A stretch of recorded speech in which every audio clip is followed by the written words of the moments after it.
ජේසු පිහිටයි සුබ දවසක් සුබ උදෑසනක් ස්වාමීන් වහන්සේ මට මඟ පෙන්වන සේක.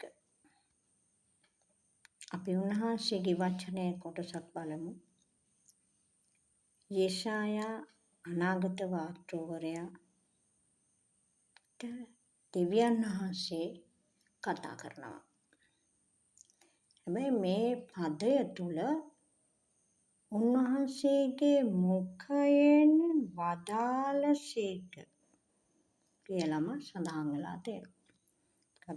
යෙෂායා පළවෙනි පරිච්ඡේදයේ 18 වෙනි පදය. ඉතින් වරෙල්ලා අපි කාරණා කතා කරගනිමුයි ස්වාමින් වහන්සේ කියන සේක. නුඹලාගේ පව් රතු පාට මෙන් තිබෙන නමුත් ඒවා හිම මෙන් සුදු වන්නේ. ඒවා ලක්ෂාන් මෙන් රතුව තිබෙන නමුත් සුදු ලොම් මෙන් වන්නේ. නුඹලා කැමැතිව කීකරුවන් වුනම් දේශයේ සාරවත්කම භුක්ති විඳින්නහු. ඊළඟට තියෙනවා නමුත් කැමැතිව කීකරුවන් වුනම් දේශයේ සාරවත්කම භුක්ති විඳින්නහු. නුඹලා අකමැතිව කැරලි ගසන්න වුනම් කඩුවෙන් මැරුම් ගන්න. මක්නිසාද ස්වාමීන් වහන්සේගේ මුඛය එය වදාළසේක. මෙන්න දේව වචනේ කියන උන්වහන්සේගේ මුඛයෙන් වදාළසේක. උන්වහන්සේ විවෘත ආරාධනාවක් කළා තියෙනවා ඔබටත් මටත්.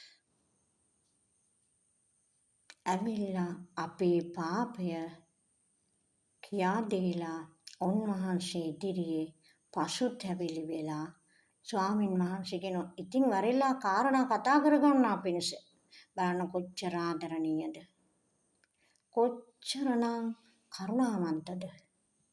අපට කවුරුත් අපි වරදක් කරොත් එහෙම කතා කරනවද? ඇවිල්ලා අපි මේ ප්‍රශ්නේ විසඳගමු. එහෙම කියන්න පුළුවන් නම් ගොඩක් වටිනවා අපේ කණ්ඩායම් වලට. දෙවියන් වහන්සේ ආදරේ ප්‍රේමණීයයි ධර්මිෂ්ඨයි. උන්වහන්සේ කෝප වෙන්න පරක්කු වෙනවා. එක්මනට කෝප වෙන කෙනෙක් නෙමෙයි. උන්වහන්සේ පුදුම කරුණාවන්තකමක් තියෙනවා. මේක ඔබත් මමත් අත්දකිනවා ජීවිතේ. මොකද මුළු ලෝකේ පුරාම උන්වහන්සේගේ ඒ ජේසුගේ ආදරේ හැම කෙනෙක් ළඟටම ඇවිල්ලා තියෙනවා. ඉතින් මේ ස්ථානේ අඬ ගහනවා අපට කාරණා කතා කරගන්න පිණිස. අපේ පාපය කියා දීලා පසුතැවිලි වෙලා අපි ස්වාමීන් වහන්සේ ඉදිරියේ පාද පාමුල සිටිනවා නම් අපි උන්වහන්සේගේ වචනය නැමැති වතුරෙන් සේදිලා උන්වහන්සේගේ පාමුලට එන්න. එවිට උන්වහන්සේ අපිව සුදු හිමමින් කරන්න පොරොන්දු වෙලා තියෙනවා. ඒ වගේම උන්වහන්සේ කියනවා දේශයේ සාරවත්කම භුක්ති විඳින්නහුය. නිකන් නෙමෙයි අපි කැමති වෙලා අපි ධර්මිෂ්ඨකමට හැරුණොත් අපි උන්වහන්සේ වෙතට හැරුණොත් උන්වහන්සේගේ වචන ප්‍රකාරයට ජීවත් වෙන්න පුළුවන් නම් උන්වහන්සේගේ සියලු ආඥා අනපනත් පිළිපදිනවා නම් උන්වහන්සේ අපට අපේ ජීවිතවල පුදුම ආදරයක් අපේ ජීවිතවලට කලාගෙන එන්න යනවා. මේ ආදරය කිසිම ස්ථානයකින් ලැබෙන්නේ නැහැ. මේ ප්‍රේමය පොළවේ කිසි කෙනෙක් ළඟ නැහැ. අහසේ පොළවේ ගුවනේ කිසිම ස්ථානයක නැහැ. මේ දෙවිඳුන් තරම් ප්‍රේම කරන කෙනෙක්. මේ ප්‍රේමය අත්දකින්න ඔබ, අත්විඳින්න ඔබ උන්වහන්සේ සමග සම්බන්ධ වෙන්න. මේ සම්බන්ධතාවය ඇති කරගන්න කියලා තියෙන්නේ නොබලා ඡේදිලා උන්වහන්සේගේ පාද පාමුලට එන්න. අපි උන්වහන්සේටම තමයි අපේ පාපයෙන් අපිව නිදහස් කරන්න පුළුවන්. අපි පව් කරලා හැම තැනම ගිහිල්ලා දන් දුන්නත් පින් කරත් කෑම බීම දුන්නත් මොනම දෙයක් කරත් වැඩක් නෑ. දෙවියන් වහන්සේ වෙතටම තමයි අපි හැරෙන්න ඕන. අපි උන්වහන්සේ වෙත හැරිලා උන්වහන්සේගේ පාද පාමුල උන්වහන්සේ කියන දේ හරියටම ඇහුම්කන් දෙනවා නම් ඒ ආත්මයට සම්බන්ධ වෙනවා නම් එතන තමයි අපිට කැළවීම තියෙන්නේ. එතන තමයි අපිට පාපයට කමාව තියෙන්නේ. එතන තමයි අපිව සුදු හිමවෙන් කරන්න පුළුවන්.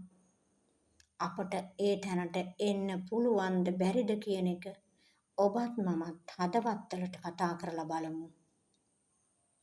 පුළුවන්. හැබැයි දෙවිඳුන් වෙතට එන්න ඕන. හැබැයි දෙවිඳුන්ගේ ආඥා අනපනත් පිළිපදින්න ඕන. උන්වහන්සේගේ වචනය අපේ ජීවිතේ කරගන්න. උන්වහන්සේගේ වචනයට කාලය දෙන්න. වචනේ කියවන්න පටන් ගන්න. අපි පොඩ්ඩක් උඩින් කියවනවා. දුවනවා. මේක හරියන්නේ නැහැ. අපේ පාපයට සමාව සම්පූර්ණම ලබලා අපි සම්පූර්ණත්වයට පැමිණෙන නම් ඒ දෙවිඳුන්ගේ පාමුල පසුතැවිල්ලට ඇවිල්ලා උන්වහන්සේ සමග ගමන් කරන්න ඕන. මේ වචනේ කියනවා උන්වහන්සේගේ මුඛයෙන්ම වදාළසේක. මක්නිසාද ස්වාමීන් වහන්සේගේ මුඛය එය වදාළසේක. මේක දෙවියන් වහන්සේගේ මුඛයෙන්ම කතා කරලා තියෙනවා කියලා ප්‍රසිද්ධියේ ස්ථිර කරලා තියෙනවා. මෙච්චර අපට ආදරය කරන දෙවිඳු අපි කියන දේ අහන්න නැතුව කැරලි ගසමින් දූෂ්‍ය කරමින් මේ පොළවේ ජීවත් වෙනවා. එහෙම ජීවත් වෙලා අවසානයේ අපි යන්නේ ගිනිවිලට. අපට ගැලවෙන්න පුළුවන් එකම ස්ථානය තමයි දෙවිඳුන්ගේ පාමුල. උන්වහන්සේගේ වචනය අපට කතා කරලා තියෙනවා. උන්වහන්සේ අපට විවෘතව ආරාධනා කරලා තියෙනවා. මේ ආරාධනාව ඊටම අනර්ගයි. ඊටම උතුම්. ඊටම විශිෂ්ටයි. ඒ වගේම බලවත්. ඒ බලවත් ආරාධනාවට යටත් වෙන්න, කීකරු වෙන්න. පව් කරා නම් ඒ පාපය කියා දීලා ස්වාමීන් වහන්සේගේ පාද පාමුලට එන්න. මේ මොහොතේ මේ වචනය අසන හැම කෙනෙක්ම දේව පාමුල දනගසලා පසුතැවිලි වෙලා උන්වහන්සේ ඉදිරියේ පව් කියා දීලා උන්වහන්සේගේ ඒ සුදු හිමෙන් කරන්න පුළුවන් ඒ ආලේපය, ඒ පවිත්‍රකම, ඒ පිරිසිදුකම, ඒ තැම්පත්කම, ඒ උන්වහන්සේගේ බලය අත්දකින්න අත්විඳින්න ඔබටත් මටත් මේ රාත්‍රියේ අපි හදවතට කතා කරගෙන අපි විසින්ම අපේ හදවතට කතා කරමු. ස්වාමීන් වහන්සේට කියමු. ස්වාමිනේ ඔබ වහන්සේ අපි හැම දිනාටම ඔබ වහන්සේ ඉදිරියේ සුදු හිමෙන් පවිත්‍ර වෙන්න. හදවතත් දෙන්න. ඒ පවිත්‍ර වීමේ පිපාසය ඇති කරන්න ස්වාමිනේ. පිරිසිදු වෙන්න ඔබ වහන්සේගේ පාමුල දනගසන්ට ඒ පිපාසය ඇති කරන්න. ජේසුස් ක්‍රිස්තුස් වහන්සේගේ අනර්ගල නාමයෙන්. ආමෙන්. ආමෙන්. ආමෙන්. ජේසුස් පිටයි.